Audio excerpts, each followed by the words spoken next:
लाहौर बनेगा जंग का मैदान। बेनजीर के बेटे बिलावल ने कर दिया ऐलान। बेनजीर भुट्टो की बरसी पर जलसे से खिताब में कहा कि डील की रट लगी है। रट लगाने वाले वही हैं जो बेनजीर पर भी डील का इल्जाम लगाते थे। पीपल्स पार्टी डील पर यकीन नहीं रखती। डील पाकिस्तानी आवाम के साथ है, जाले तैयारी करें। कहा कभी आरओ इलेक्शन, कभी आरटीएस इलेक्शन, कभी किसी चौधरी का इस्तेमाल, कभी किसी निसार का इस्तेमाल करके जमहूरियत पर हमले हुए। आज अवाम कठपुतली राज भुगत रहे हैं और इस नालायक और नाअहल वजीर आजम का बोझ उठा रहे हैं। लेकिन अब दीवारों पर लिख दिया गया है, इस कठपुतली को जाना होगा, जाले तैयारी पकड़ें। 5 जनवरी को लाहौर से हुकूमत के खात्मे की कहानी शुरू हो जाएगी।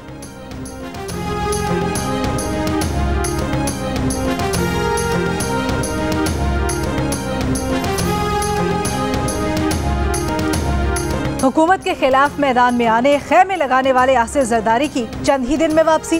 बेनजीर की बरसी के जलसे में सरप्राइज एंट्री। कल तक आसिफ जरदारी की जलसे में शिरकत तय नहीं थी। मुराद अली शाह कह चुके थे जरदारी शरीक नहीं होंगे। आसिफ जरदारी हुकूमत के खिलाफ खुद में मैदान आने और खैमे लगाकर बैठने की बात करके निकले थे। अचानक जलसे में वापसी हो गई।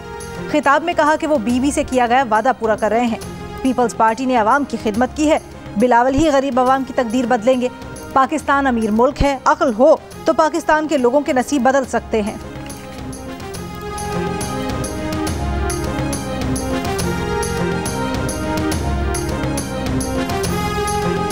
पीपल्स पार्टी जैसी बड़ी सियासी पार्टी को जरदारियों ने टके टोकरी कर दिया। वफाकी वजीर इत्तलात फवाद चौधरी का बयान। कहा दुख की बात है बेनजीर भुट्टो की बरसी पर छोटे सियासतदान कद से भी छोटी बातें कर रहे हैं। भुट्टो जैसे कदावर सियासतदान की सियासत आज सियासी बोनों के हवाले है। ये नुकसान होता है जब सियासी जमातों का स्ट्रक्चर ना हो।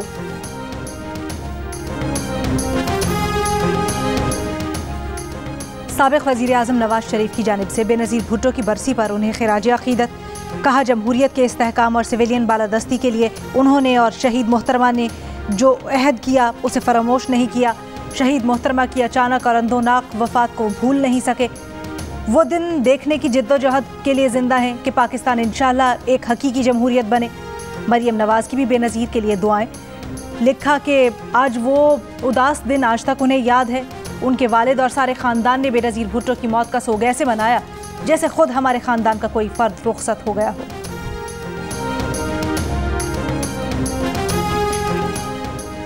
अस्करी पार्क 2 हफ्तों में KMC के हवाले किया जाए। सुप्रीम कोर्ट का पार्क की ज़मीन पर शादी हॉल और दुकानें ख़त्म करवाने का हुक्म। अदालत ने रिमार्क्स दिए कि पार्क आवाम के लिए इस्तेमाल किया जाए। आवाम से कोई चार्जेस वसूल न किए जाए। वहाँ झूले चल रहे हैं, बच्चे गिरकर मर रहे हैं। KMC अपने झूले लगाए, इनके वापस कर दें। एडमिनिस्ट्रेटर कराची ने बताया कि 2005 में 99 साल लीज का मुआहदा हुआ था। जस्टिस काजी अमीन ने कहा कि ज़मीन जिसकी है उसे वापस कर दें। चीफ जस्टिस ने कहा आपको पार्क इसीलिए दिया था, कोई और कब्जा ना कर लें।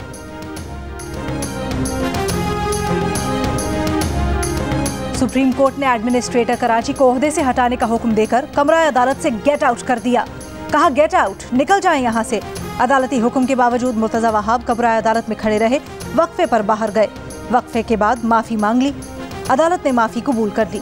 ओहदे से हटाने का हुक्म वापस ले लिया। सुप्रीम कोर्ट कराची रजिस्ट्री में गटर बागीचा केस की समाअत में अदालत एडमिनिस्ट्रेटर कराची पर बरहम। कहा ये रियासत की ज़मीनें हैं, आपकी ज़ाती मिल्कियत नहीं, वापस करना होंगी। मुर्तज़ा वहाब ने भी जवाबन कह दिया हम क्या चले जाएं, हुकूमत छोड़ दे। ओपन कोर्ट में हुकूमत के खिलाफ बड़ी बड़ी ऑब्जर्वेशन पास कर दी जाती हैं। इस पर चीफ जस्टिस ने कहा मिस्टर चुप करें, यहाँ सियासत नहीं करें। आप एडमिनिस्ट्रेटर हैं या सियासी रहनुमा? एडमिनिस्ट्रेटर का ओहदा सियासत के लिए नहीं होता। समाअत के बाद मीडिया से गुफ्तगू में मुर्तज़ा वहाब ने कहा अदालत का एहतराम करते हैं, किसी के खिलाफ फैसला करने से पहले सुन लेना चाहिए।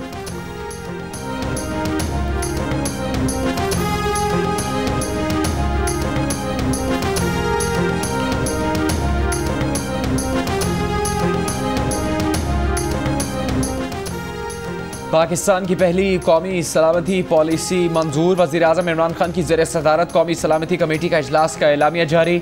वज़ीर आज़म इमरान खान ने कहा कि मुल्क का तहफ़्फ़ुज़ शहरियों के तहफ़्फ़ुज़ से मुंसलिक है। मुल्क किसी भी दाखिली और खारजी ख़तरात से निबर्द आज़मा होने की पूरी सलाहियत रखता है। मुल्क की पहली कौमी सलामती पॉलिसी की तैयारी और मंजूरी तारीख़ी इक़दाम है। कौमी सलामती डिवीज़न और तमाम मुतल्लिक़ा इदारों की काविश लाके तहसीन है। इजलास में अस्करी क़यादत और वफाकी वज़रा की शिरकत। मुशीर कौमी सलामती मोईद यूसुफ ने कौमी सलामती कमेटी को ब्रीफिंग दी।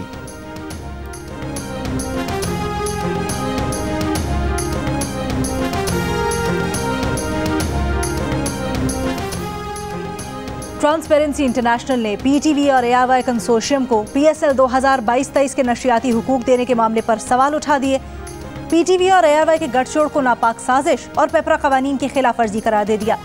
पाकिस्तान क्रिकेट बोर्ड को खत लिखकर ट्रांसपेरेंसी इंटरनेशनल ने सवाल किया कि पीटीवी ने किसके अहकामात पर एआरवाई के साथ कंसोर्शियम बनाया, ओपन टेंडर क्यों नहीं दिया, आज़ादाना तौर पर बोली में शिरकत क्यों नहीं की, एआरवाई के साथ जॉइंट वेंचर क्यों किया। पीटीवी और एआरवाई का ये गठजोड़ नापाक साजिश और पेपरा कवानीन की खिलाफ वर्जी है। पीटीवी ने किसी और पार्टी को दावत दिए बगैर खामोशी से एआरवाई को पार्टनर बना लिया। पीटीवी अदालती हुक्म के मुताबिक और सरकारी इदारा होने की वजह से ऐसा करने का मजाज नहीं। बोली के मामले पर सरकारी इदारे के हुक्म की खिलाफ वर्जी होनी चाहिए। ट्रांसपेरेंसी इंटरनेशनल ने मुतालबा किया कि शिकायत सही है तो पीटीवी एआरवाई कंसोर्शियम को नशरियाती हुकूक देने के फैसला मनसूख किया जाए।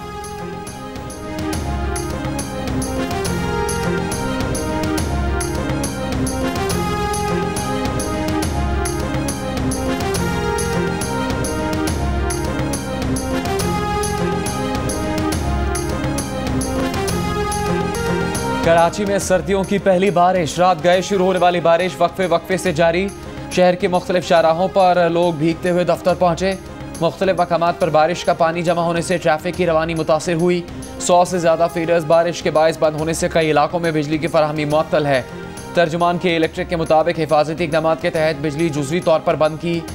1900 फीडर्स में से 1790 से बिजली की फराहमी मामूल के मुताबिक जारी है। महकमा मौसमियात का कहना है कि बारिश कल दोपहर तक वक्फे वक्फे से जारी रहेगी, कहीं हल्की और कहीं औसत दर्जे की, लेकिन कहीं कहीं तेज़ बारिश भी हो सकती है।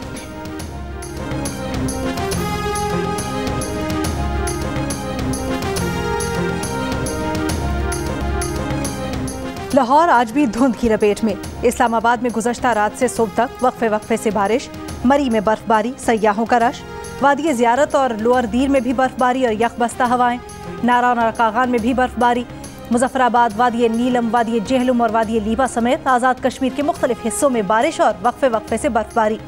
अगले 24 घंटों में कम से कम दर्जा हरारत लेह में -12 डिग्री सेंटीग्रेड रहने का इम्कान है।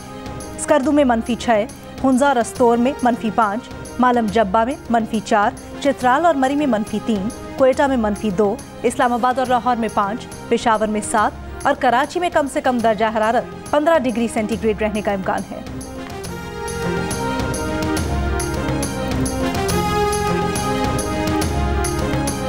ये कन्फ्यूजन बिल्कुल दूर कर लीजिए कि कायदे आज़म कोई मजहबी रियासत चाहते थे। कायदे आज़म पाकिस्तान को हरगिज़ एक मजहबी मुल्क के तौर के ऊपर नहीं देखते थे। कायदे आज़म मोहम्मद अली जिन्ना ने पाकिस्तान को मजहबी रियासत बनाने का नहीं सोचा था, क्योंकि अगर पाकिस्तान एक मजहबी रियासत बनना होता तो फिर तो देखिए पाकिस्तान की तहरीक मौलाना अबुल कलाम आज़ाद या मौलाना मौदूदी चलाते। वफाकी वजीर फवाद चौधरी का कहना है कि ये कन्फ्यूजन दूर कर लें कि कायदे आज़म पाकिस्तान को मजहबी रियासत बनाना चाहते थे। कायदे आज़म हरगिज़ पाकिस्तान को मजहबी रियासत नहीं बनाना चाहते थे। अगर पाकिस्तान को एक मजहबी रियासत बनाना होता तो पाकिस्तान की तहरीक मौलाना अबुल कलाम आज़ाद और मौलाना मौदूदी चलाते। लोग कायदे आज़म के नाम पर ऐसी बातें करके मुल्क को पसमानदा बनाना चाहते हैं। इमरान खान पाकिस्तान को वो मुल्क बनाना चाहते हैं जैसा कायदे आज़म चाहते थे।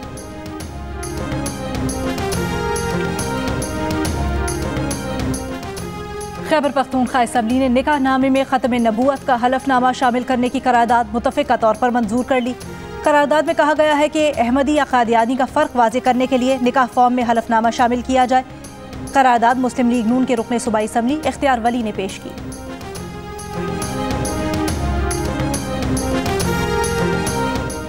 आजकल बड़ा आसान तरीका है कब्जे का। मस्जिद बना दी जाए या एक कब्र तामीर कर दी जाए। कराची के झील पार्क और एतराफ़ में कब्जे के केस में सुप्रीम कोर्ट के रिमार्क्स। क्या कब्जे की ज़मीन पर बनने वाली मस्जिद में नमाज हो सकती है? जस्टिस गाजी अमीन का इस्तिफसार। पार्क मस्जिद में कैसे तब्दील हो सकता है? मदीना मस्जिद और महकमा औकाफ को नोटिस जारी। कल अदालत तलब।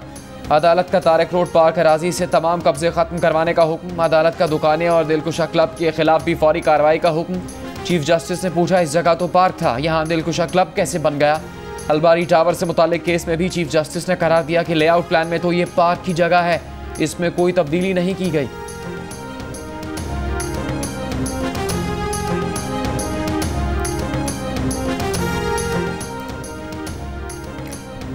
सुप्रीम कोर्ट ने कमिश्नर कराची को नस्ला टावर गिराने का काम 1 हफ्ते में मुकम्मल करने का हुक्म दे दिया।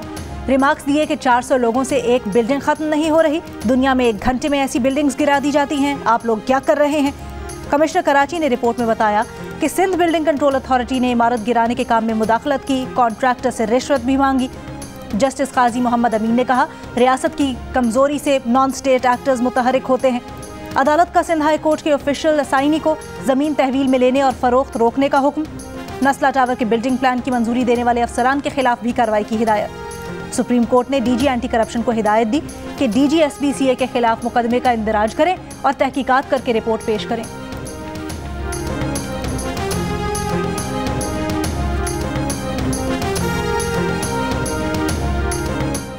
नए चेयरमैन नैब की तकर्री के लिए हुकूमत और अपोजिशन की जानिब से 7 नाम सामने आ गए। अपोजिशन ने 4 नाम पेश कर दिए।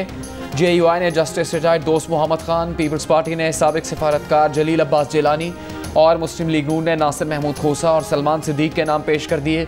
कायदे हिज़्ब इख्तिलाफ शहबाज शरीफ इनमें से एक नाम हुकूमत को भिजवाएंगे। हुकूमत ने चेयरमैन नैब के लिए सेक्रेटरी दाखिला यूसुफ नसीम खोकर, सेक्रेटरी मजहबी उमूर एजाज जाफर और साबिक DG FIA अमलेश चौधरी के नाम तजवीज़ कर दिए।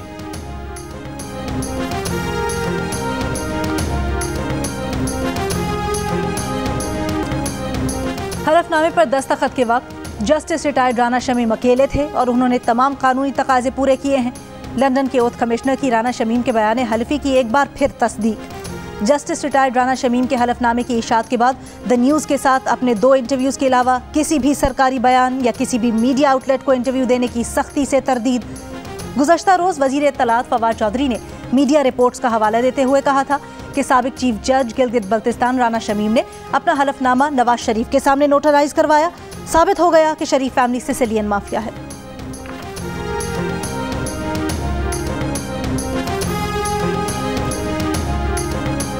अगला साल जो है उसमें लॉन्ग मार्च भी होगा, जलसा भी होगा, जुलूस भी होगा। इन हंगामों में जो है वो मियां नवाज शरीफ साहब की वापसी भी इंशाअल्लाह ताला जो है वो होगी। नवाज शरीफ ही वज़ारत उज़्मा के लिए मुस्लिम लीग नून के उम्मीदवार होंगे। अगले साल उनकी वापसी होगी, टाइम टेबल नहीं दे सकते। मुस्लिम लीग नून के रहनुमा राना सनाउल्लाह की जियो पाकिस्तान में गुफ्तगू। कहा, मौजूदा नाअहल टोले का वक्त खत्म हो चुका, किसी किस्म की डील का तासुर बिल्कुल गलत है।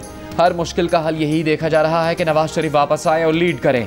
अगले साल लॉन्ग मार्च, महंगाई मार्च और जलसे जुलूस होंगे। मोहतरमा बेनज़ीर भुट्टो शहीद की 4वीं बरसी के मौके पर जियालों ने शहीद मोहतरमा को शानदार खिराज अकीदत पेश किया।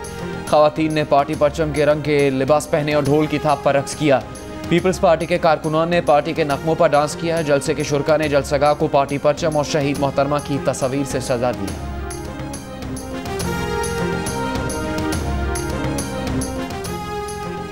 वज़ीर आला पंजाब उस्मान बुज़दार ने लाहौर में अब्दुस सत्तारीदी अंडरपास का इफ्तिताह कर दिया। मीडिया से गुफ्तगू में कहा, इत्तेहादी उनके साथ हैं, परेशान होने की ज़रूरत नहीं। मेट्रो बस, ऑरेंज लाइन और दीगर मंसूबों से मुतल्लिक अगर अर्ज करेंगे तो शिकायत होगी। नवाज शरीफ के वापस आने से मुतल्लिक एक सवाल के जवाब में वज़ीर आला ने कहा, जो आना चाहे आ सकता है।